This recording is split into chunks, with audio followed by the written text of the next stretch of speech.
হিজরি নববর্ষকে স্বাগত জানিয়ে দুই একটি জায়গায় আনন্দ মিছিল হয়েছে, এ ব্যাপারে শরীর কোনো নিষেধাজ্ঞা আছে কিনা?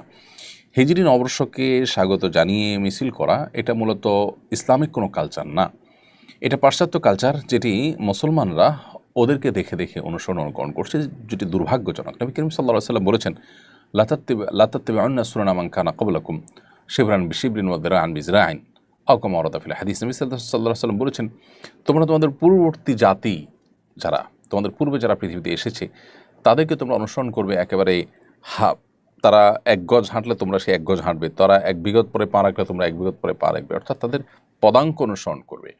তখন সাহাবা ইকরাম বলেছিলেন, হি আল্লাহর রাসূল, তারা কি ইহুদিরা? নবী সাল্লাল্লাহু আলাইহি ওয়াসাল্লাম বলছেন, হ্যাঁ, তারা ছাড়া কারা? তো যে ইহুদি নাসারারা তাদের অনুকরণ করতে গিয়েই মূলত আজ নবী সাল্লাল্লাহু আলাইহি ওয়াসাল্লামের সেই ভবিষ্যদ্বাণীর বাস্তবায়ন আমরা দেখতে পাচ্ছি। সেটা করতে গিয়ে মূলত তারা যেরকম খ্রিস্টীয় নববর্ষকে উদযাপন করে, ঠিক একইভাবে আমরাও হিজরি নববর্ষকে উদযাপন করছি।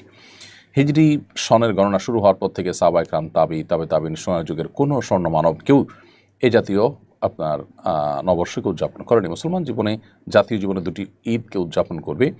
এর বাইরে এসব বর্ষ বরণ বা বর্ষকেন্দ্রিক, বর্ষের নববর্ষ কেন্দ্রিক যে উদযাপন আছে, এগুলো অগ্নিপূজক এবং পেগানদের থেকে, প্রকৃতি পূজারী থেকে এসেছে এবং সেটা এখন ধারণ করে আছে পৃথিবীতে ইহুদি খ্রিস্টানরা।